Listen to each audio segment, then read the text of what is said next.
네, 우리 함께 하나님 말씀 같이 좀 보겠습니다. 오늘 저희가 이제 요한복음 7장 시작되었습니다. 저희가 서두에 시작하면서 요한복음은 1장부터 12장까지는 표적의 책, 13장부터 21장까지는 영광의 책으로 크게 두 부분 나눈다고 했습니다.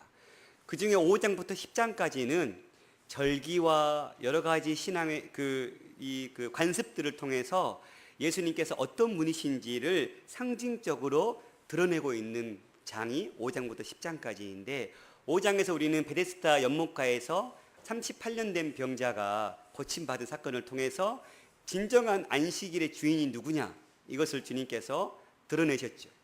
그리고 우리가 6장을 오랜 시간 묵상하면서 이 6월절에 오병이어 사건을 통해서 당시에 모세를 통해서 먹고 마셨던 그 만나를 통해서 살았던 것처럼 새 예루살렘, 새 백성이, 새 이스라엘 백성들이 나로 인해서 내 살을 먹고 마심으로 너희가 새롭게 거듭나야 한다라고 예수님께서 가르쳐 주셨지요. 즉 생명을 얻고자 하는 자는 예수님께서 하나님의 아들로 이 땅에 내려오신 분이심을 믿어야 새 생명이 주어짐을 말씀하셨습니다.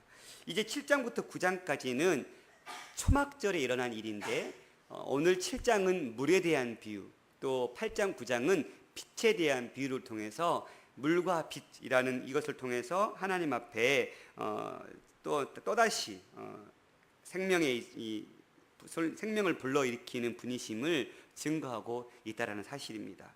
오늘 본문을 보니까 예수님의 동생들이 예수님의 초막절에 가까웠으니까 갈릴리로 올라가는 것이 어떠냐, 이 갈릴리에서 이제 예루살렘으로 올라가는 것이 어떠냐라고 묻고 있는 장면으로 시작되지요. 특별히 이 7장에서 언급되어지는 이 절기가 초막절인데, 보통 예루살렘이 3, 4만 정도가 사는 자그마한 성인데, 이렇게 절기 때만 되면 디아스포라 흩어져 있던 사람들이 와서 약 2, 300만 명까지도 불어난다고 해요. 그러니까 당시에 절기 때에 예수님께서 그곳에서 무언가 큰 이슈를 나타내면 아주 파급 효과가 놀랍게 나타날 수 있는 그런 기회이지요. 오늘 등장하고 있는 초막절은 유대 절기 3대 절기 중에 하나입니다. 6월절은 말 그대로 마지막 장자 10번째 재앙을 넘어갔던 어린 양의 피를 문설주에 바르는 집마다 패스오버해서 넘어갔던 그 기념을 절기로 지낸 절기고, 6월절부터 50일째 되는 날이 오순절, 신약으로 와서는 그날이 성령 강림절로 해서 그렇게 지켜지죠.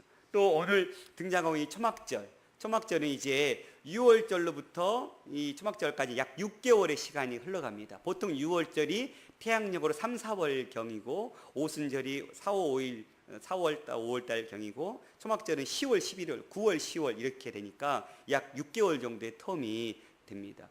초막절은 우선 무화과나 또 포도 같은 익은 열매를 거두어서 수장하는, 그래서 수장절이라고도 불리우거든요. 그러니까 당시에 하나님 앞에 어떤 추수감사의 그런 그 의미도 담겨 있는 절기지만, 분명하게 초막절을 지키는 이유는 바로 40년 동안 광야에서 옷이 헤어지지 않도록, 의복이 헤어지지 않도록, 신발이 닳지 않도록 붙드시고 지켜주셨던 그 하나님의 사랑과 은혜를 다시금 기억하면서, 우리 조상들이 광야에서 그런 삶을 살았는데 그때 하나님께서 우리를 이렇게 지켜주셨어. 그래서 집집마다 텐트를 짊어지고 가서 야외에서 텐트를 치고 7일 정도 함께 그 텐트 속에서 거하면서 그 광야의 삶을 되새기는 절기가 초막절입니다. 뿐만 아니라 초막절을 지키는 이유는 그 장막이 임시 초소라는 것이죠. 즉 이 땅에 사는 우리의 삶이 영원한 삶이 아니고, 이제 우리는 주님 예비하신 그 천국에 갈, 우리는 이 나그네의 삶임을 초막절을 통해서 다시금 되새기는 것입니다.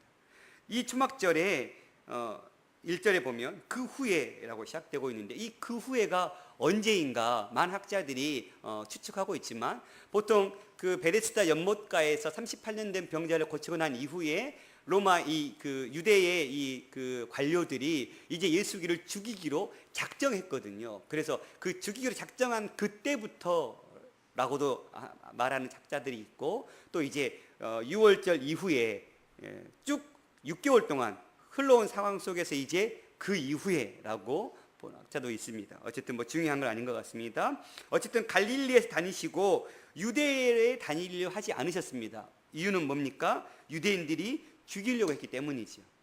주님께서 무섭고 두려워서 피했겠습니까? 아니죠. 나중에 이제 살펴보겠지만 어찌됐건 그때 2절에 보면 유대인의 명절이 초막절이 가까웠습니다. 그때 그 형제들이 예수께 이르되 당신이 행하는 일을 제자들도 보게 여기를 떠나 유대로 가소서라고 청을 하고 있습니다. 마치 예수의 형제들이 예수님 당신은 지금 여기 계실 분이 아닙니다. 얼른 명절에 수많은 디아스포라들이 와 있는 그때에 얼른 가셔서 당신이 하나님의 아들이심을 증거하십시오. 이런 투로 말씀하고 있는 것 같지만 그러나 전혀 아닙니다. 예수의 형제들이 지금 비꼬고 있는 것입니다. 예수를 비꼬면서 왜 그렇습니까? 스스로 나타나기를 구하면서라고 4절에 얘기하고 있는데, 형제들이 예수를 바라볼 때 그는 스스로 자기가 하나님이라고 나타내고 있는 자, 이렇게 보고 있었다는 사실입니다. 그래서 당신이 그 일을 하려면 세상에 나타내십시오 라고 지금 비꼬고 있는 것입니다. 가버나움 해당에서 예수님의 말씀 듣던 대부분의 사람들은 다 이제 떠나갔습니다. 그때에 제자들도 많이 떠나갔죠. 특별히 수제자들 가운데 베드로가 고백했던 주여 영생의 말씀이 주께 있사오니 우리가 누게로 가오리까? 우리가 주는 하나님의 거룩한 자이신 줄 믿고 알았사옵나이다 하면서 함께 예수와 있었었지. 이렇게 너무너무 대비되고 있는 예수에게 영생의 길이 있음을 알고 그분 곁을 떠나지 않으려고 하는 사람이 있는가 반면에 그분을 떠나서 각자의 삶의 자리로 나아가고 있는 사람들이 있다는 사실입니다. 특별히 예수님을 향한 이 제자들의 이 사랑과 그를 죽이려는 이 종교 지도자들의 이 불신앙이 아주 극악한 대조를 이루고 있지요. 오늘 본문에서 예수님의 육신의 형제들이 얘기하고 있는 이 모습 또한 똑같이 실망스러운 모습뿐입니다. 생각해 보십시오. 등잔 밑이 어둡다는 속담처럼 예수가 어떤 분이신지를 최소한 22여 년 함께 그 형 예수와 먹고 자고 했을 것입니다. 가장 가까이에서 자기 형이 어떤 사람인지를 알 수 있는 위치에 있었지만 그러나 그들은 그 축복을 누리지 못했던 것이지. 특별히 더 이상 이 갈릴리 총구석에 머물지 말고 빨리 유대로 올라가셔서 많은 사람들 앞에 당신이 스스로 하나님의 아들이심을 증거하라고 이 놀리고 있는 이 예수님의 이 형제들을 앞에 주님은 뭐라고 말씀하고 있습니까? 예수께서 이르시되 내 때는 아직 이르지 아니하였거니와 너희 때는 늘 준비되어 있다. 5절에 있는 그 형제들까지도 예수를 믿지 아니하며라. 분명하게 예수의 형제들이 어떤 취지에서 이 말씀을 하고 있는지 밝혀내고 있지요. 그렇게 동생들의 제안은 무엇을 연상케 하고 있습니까? 마치 마태복음 4장에 사단이 40일 금식한 예수께 와가지고 네가 만약에 이 돌을 떡으로 만들면 내가 너에게 놀라운 권세를 주겠다. 하나님 앞에 그렇게 마귀가 유혹하지요. 그때 주님 뭐라고 말씀하십니까? 사람이 떡으로만 살 것이 아니요 하나님에서 나온 모든 말씀으로 살 것이다 하면서 물리치시죠. 그때 또 성전 꼭대기에 올라가 가지고 뛰어내려라. 그러면 너희 천사들이 너를 지켜줄 것이다 하면서 또 뛰어내릴 것을 종용합니다. 그때 주님께서 말씀으로 이겨냅니다. 마치 지금 제자들, 예수님의 이 형제들은 마치 예수를 지금 시험하고 있는 것입니다. 당신이 진짜 하나님의 아들이면 가서 당신이 일을 해라. 왜 여기서 이러고 있느냐라고 하나님의 뜻과 예수 그리스도의 어떤 뜻에 대해서는 전혀 관심 없고 오히려 자기들의 욕심에만 또 자기들이 비꼬고 있는 그 형을 대신해서 그렇게 놀림하고 있다는 사실입니다. 자신을 알려서 사람들의 인기를 얻으라는 이 동생들의 제안은 십자가 없는 지름길입니다. 그럴싸하지요. 마치 그때만 해도 형제들은 예수님이 누구신지 제대로 알지도 못했고 또 예수님을 많은 사람들이 죽이려고 하고 있다는 것 자체도 깨닫지도 못했고 그들은 예수님을 제대로 보지도 못하고 있었습니다.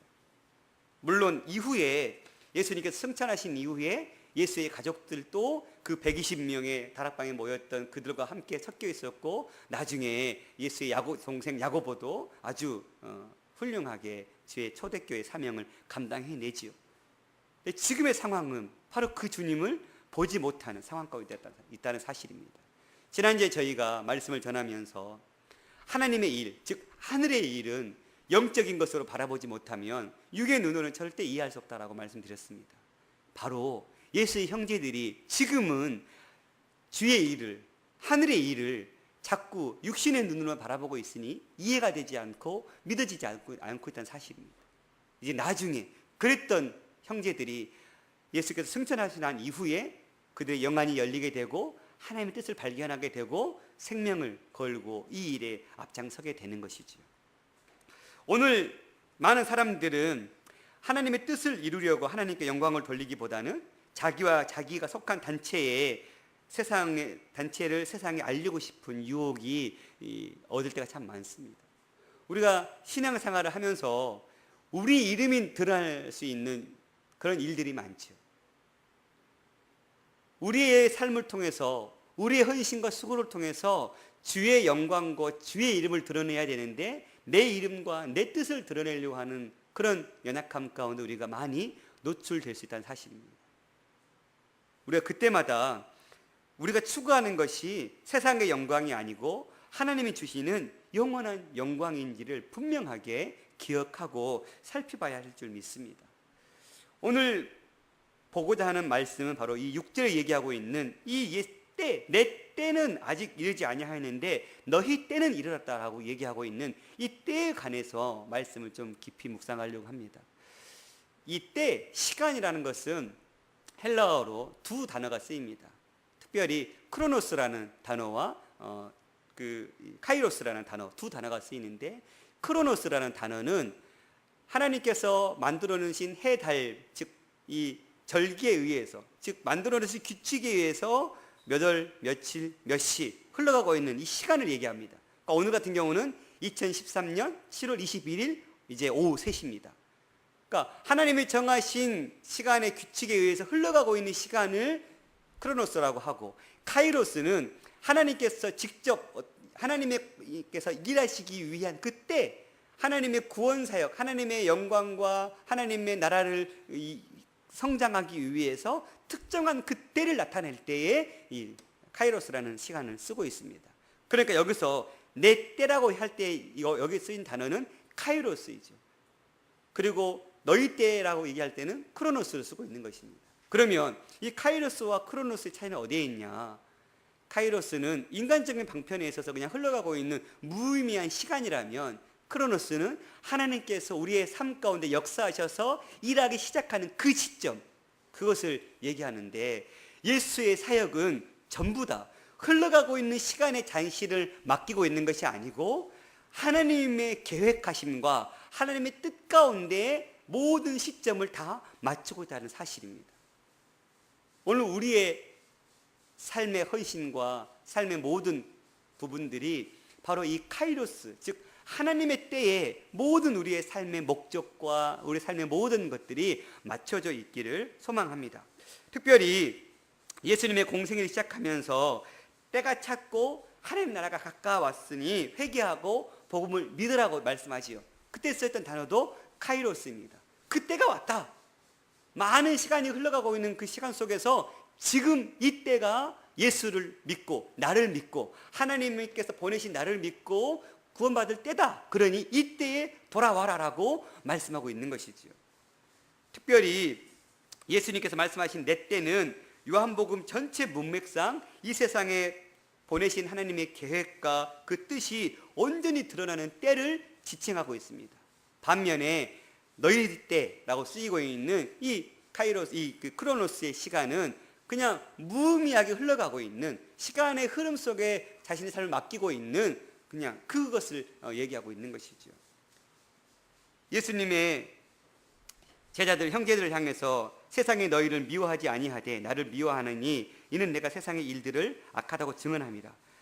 세상이 너희를 미워하지 않는다고 합니다. 그러니까 너희 때는 늘 준비되어 있다. 즉 너희가 하나님의 일로 인해서 세상으로 어떤 핍박이나 어려움들을 당하고 있지 않으니 그냥 너희는 너희 때에 너희들 하고 싶은 일들을 해라. 그러나 나는 지금 내가 세상을 향해서 세상의 일들을 악하다고, 내가 회개하라라고, 돌아오라고, 내가 하나님의 아들이라고 이렇게 얘기하고 있는 이 메시지 때문에 나는 지금 세상이 나를 미워하고 있고 내가 이렇게 행하는 이 모든 것은 다 하나님의 때에 맞춰져 있으니 나는 내 삶의 모든 것들을 다 그분께 맞춰서 살아가겠다라고 얘기하고 있는 것이지요.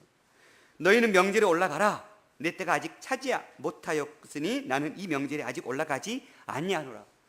형제들이 빨리 올라가서 당신의 일을 하십시오 했을 때 주님은 철저하게 그들의 시간이 아닌 하나님의 시간에 자기를 맡기겠다고 얘기하고 있는 것입니다.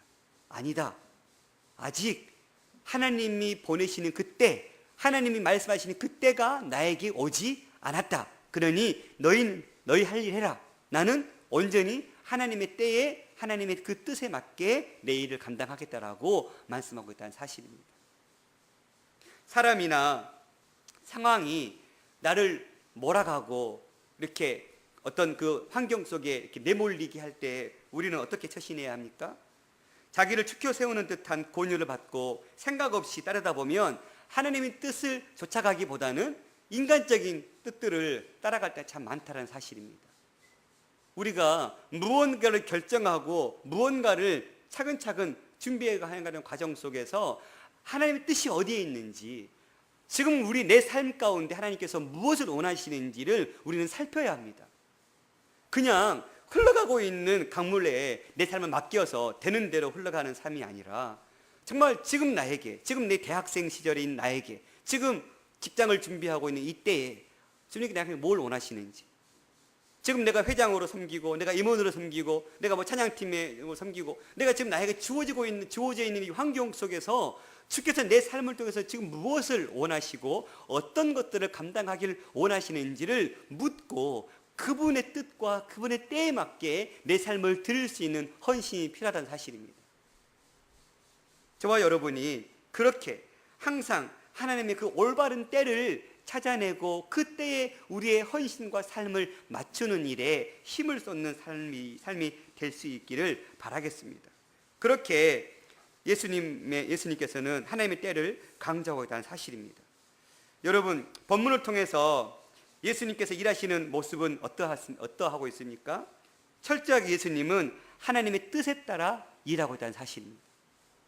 예수님이 사역을 하면 할수록 종교 지도자들과 갈등은 점점 더 깊어갔습니다. 그렇게 그들에게 예수님은 오해를 불러일으키는 아주 장본인이었고, 저 사람만 내가 처단하면 우리가 순리대로 하나님의 뜻에 합당한 자기들 입장에서 그런 삶을 살 수 있을 텐데 자꾸 저 예수라는 청년이 와서 우리를 뒤집어 놓으니까 우리의 입장도 점점 더 위축해 있고, 우리를 따랐던 많은 사람들이 저 청년을 따라가니 저 청년을 죽입시다, 이렇게 지금 되고 있는 것이죠. 유대인들이 예수님을 오해하게 되는 것은 예수님의 인격이나 사역에 문제가 있었던 것이 아니지요. 오히려 그들의 심령 속에 하나님을 사랑하는 것이 없었기 때문입니다. 그들은 진정 하나님을 사랑하고 하나님의 명령에 그 말씀에 순종한다고 얘기는 하고 있었지만 진정한 하나님의 사랑도 아니었고 말씀의 순종도 아니었음을 드러내고 있는 것입니다. 그들이 정말로 구약을 믿고 하나님의 말씀을 믿었다면 그렇게 구약이 얘기하고 있었던 그 메시아가 왔다고 했을 때에 그것에 대해서 그들은 심도 있게 고민하고 그 말씀 앞에 섰어야 했습니다. 그런데 그들은 그렇지 못했습니다. 다윗이 형통할 수 있었던 비결은 무엇입니까? 하나님이 그와 함께하기 때문에 그렇습니다. 다윗은 무엇을 결정하든지 간에 늘 항상 하나님의 뜻을 물었습니다.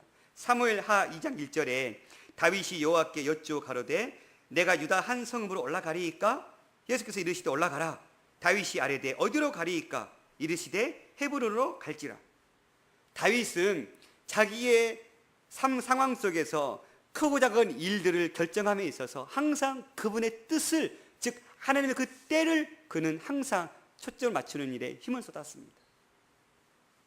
이게 다윗이 마지막까지, 물론 하나님 앞에서 또 큰 죄를 범하게 되지만 그렇게 큰 죄를 범하고 나서도 하나님 앞에 다시금 회복하고 설 수 있었던 그 이유는 바로 항상 이 다윗의 삶에는 하나님의 때와 하나님의 시간과 하나님의 방법이 항상 그 앞에 우선순위로 놓여져 있기 때문입니다. 그러니 곁길로 갔다가도 다시 하나님 앞에 돌아오는 그 믿음의 용기가 그에게 있었다는 사실입니다. 로마서 12장 2절에 너희는 이 세대를 본받지 말고 오직 마음을 새롭게 함으로 변화를 받아 하나님의 선하시고 기뻐하시고 온전하신 뜻이 무엇인지를 분별하라라고 말씀하셨습니다. 이것이 우리 믿는 우리에게 주어진 삶의 지혜입니다. 우리는 내가 지금 이 순간 무엇을 감당하고 무엇을 어떻게 해야 될지를 늘 분별하고 그분께 그 뜻을 구하는 삶을 살아야 할 줄 믿습니다. 하나님의 뜻에 따라 일하려면 하나님께서 위로부터 주시는 그 지혜를 우리는 공급받아야 합니다. 하나님의 뜻으로 일한다 하면서 내 마음속에서 내 안에서 일어나는 것들로 그 일을 시작한다면 그것은 내 일이죠. 우리가 하나님의 뜻으로 일하는 것은 그분이 원하시는, 즉 그분의 뜻이 어디에 있는지를 우리가 늘 묻는 일에 익숙해져야 합니다. 하나님, 내가 지금 이러이러한 상황 가운데 있는데 이 상황 속에 주님께서 원하시는 것은 무엇입니까? 그리고 말씀하시는 그 세미한 음성 앞에 때로는 다른 형제를 통해서, 다른 지체를 통해서, 때로는 사역자를 통해서, 때로는 환경을 통해서, 때로는 세미한 음성으로, 때로는 마음의 강한 울림으로 각양각색의 모습을 지니고 있는 사람들에게 주님은 당신의 뜻을 나타내시죠. 우리는 그것을 깨어서 그 뜻을 알아내고 분별하고 듣는 것입니다. 그리고 들었을 때에는 그 뜻 앞에 우리의 삶을 맡겨드리는 것입니다. 주님은 철저하게 하나님의 뜻에 따라 일했습니다. 어떻게 알 수 있습니까? 너희 먼저 올라가라 해놓고는 안 올라갈 것처럼 말씀해놓고는 9절 10절에 보면 그 형제들이 명제로 올라간 후에 자기도 올라가시되 나타내지 않고 은밀히 가셨습니다. 마치 안 가실 것처럼 얘기하셨으면서 가셨던 이유는 뭘까요? 주께서 가시라 했기 때문에 그렇습니다. 본문 속에서는 나와 있지 않지만 분명히 주님의 마음 가운데 하나님께서 말씀하셨을 것입니다. 형제들이 얘기했던 그때는 아니었지만 그들이 올라가고 난 이후에 이제 예수야 너도 초막절에 명절에 올라가라. 그리고 잠잠히 있어라고 얘기했겠죠. 그래서 주님께서 올라가시고 난 이후에 은밀히 몸을 숨기고 계셨습니다. 그때 많은 사람들이 찾았습니다. 예수를 어디 있는지. 예수에 대하여 무리 중에 수군거림이 많아 어떤 사람은 좋은 사람이라 하고 어떤 사람은 아니라 무리를 미혹한다 하나 그러나 유대인들을 두려워함으로 드러나게 그에게 대하여 말하는 자가 없다. 이게 당시의 분위기였습니다. 주님은 나는 내 때가 아직 일어나지 않았다 하고 가시는 것에 대해서 미루셨다가 다시 하나님이 그 때가 되자 그 조용히 예루살렘을 향해서 올라가는 걸음을 걸으셨습니다. 그게 바로 하나님의 뜻에 따라 일하시는 주님의 모습입니다. 두 번째는 하나님의 때에 따라 주님은 일하시는 사실입니다. 전도서 3장에서 솔로몬은 범사에 기한이 있고 천하만사가 다 때가 있나니 만날 때가 있고 죽을 때가 있으며 심을 때가 있고 심는 것을 뽑을 때가 있고 죽일 때가 있고 치료할 때가 있고 헐 때가 있고 세울 때가 있고 울 때가 있고 웃을 때가 있고 슬퍼할 때가 있고 춤출 때가 있다라고 얘기하고 있습니다. 무슨 말입니까? 범사에 다 하나님께서 각자의 심령 속에 원하시고 세우신 그 때가 있다는 사실입니다. 하나님의 그 때, 우리는 그 때를 잘 분별해야 합니다. 마치 버스를 타야 되는데 늦게 도착하면 그 버스를 놓치고 난 이후에 아무리 그 버스를 향해서 손 흔들러 봤자 이미 지나간 버스이죠. 하나님의 때가 지금 딱 하나님을 향해서 이 사명을 감당해야 되는데 그 때를 놓치면 이 때는 영원히 돌아오지 않습니다. 때로는 다시 먼 길을 돌아서 그 길을 걸어야 될 때도 있고 그 때에 놓치면 그 때를 통해서 이루고자 하시는 하나님의 영광과 그 뜻은 놓쳐버리고 마는 것이죠. 하나님의 때를 기다리지 못하는 조급함은 항상 세상을 향한 욕심과 연결되어 있습니다. 우리가 하나님의 때를 놓고 볼 때 우리는 너무너무 조급합니다. 하나님께서 빨리빨리 해주시면 좋겠는데 왜 이렇게 내 기도를 응답하지 않으시고 왜 이렇게 참 계속 딜레이만 시키시지? 하고 우리는 조급함 속에서 하나님의 때를 기다리기보다는 어떻게 되든지 안 달라는 그 마음과 표정으로 하나님 앞에 꼭 떼쓰는, 장난감 사달라 떼쓰는 어린아이처럼 그렇게 떼쓰고 있을 모습이 참 많습니다. 조급함이 우리로 하여금 일을 그르치게 합니다. 그럴 때 우리는 주님의 인내를 배워야 합니다. 주님께서 형제들이 올라가라 했었을 때에 올라갈 수도 있었습니다. 충분히. 그러나 주님은 그때가 아니었기 때문에 그때를 기다린 것이죠. 만약에 형제들이 만났어요. 아니 형님, 내가 가라고 할 때는 안 가시더니 왜 이제 왔습니까? 그렇게 물을 수도 있잖아요. 그런데 주님은 그런 거에 대한 두려움 전혀 없으셨습니다. 왜요? 내 때가 아니었기 때문에. 하나님의 때가 아니었기 때문에. 주님은 철저하게 모든 그 일의 시작과 끝을 하나님의 때에 맞춰놓고 있다는 사실입니다. 영국 런던에 있는 그리지 천문대에서 경선이 표준시를 제공해 주지요. 어떤 나라도 그 런던의 시점을 기준으로 해서 이 시간을 재지요. 마치 그것처럼 우리의 때도 하나님의 시간에 맞춰놓고 하나님의 때가 움직일 때마다 그 때에 맞게 우리의 삶이 움직여야 될 줄 믿습니다. 우리의 시간의 때가 세상의 기준이고 다른 사람의 기준이고 어떤 환경의 기준이라면 우리는 그것을 통해서 하나님의 영광을 드리기보다는 내 욕심과 내 뜻을 드러낼 수밖에 없습니다.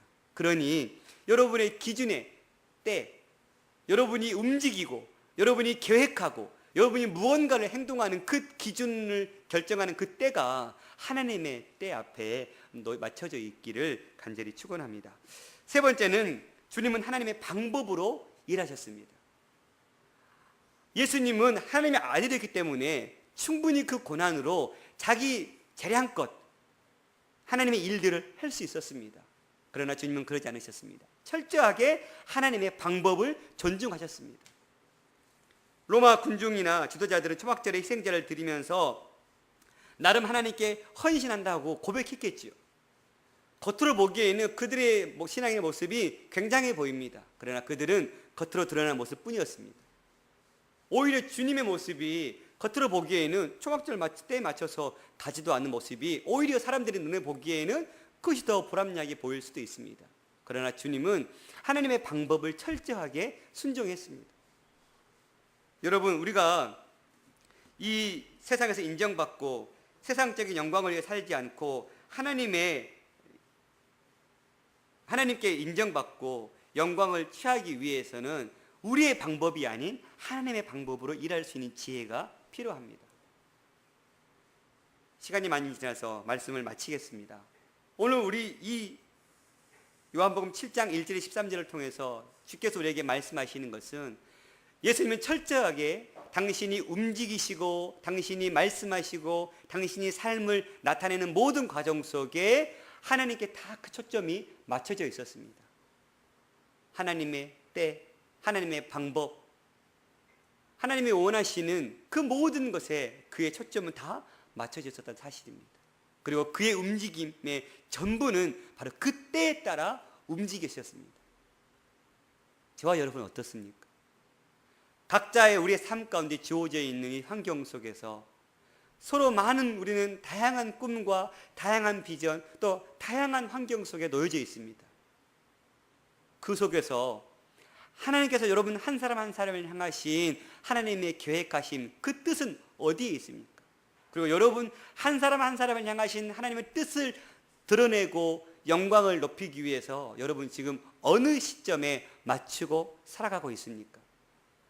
오늘 우리가 예수님의 이 삶의 태도를 보면서 하나님의 뜻, 하나님의 시간, 하나님의 때, 하나님의 방법으로 우리가 주님께 맡겨진 이 사명들을 감당해 나갈 때에 진정으로 우리를 통해서 주의 역사와 주의 은혜가 그 영광이 드러날 줄 믿습니다.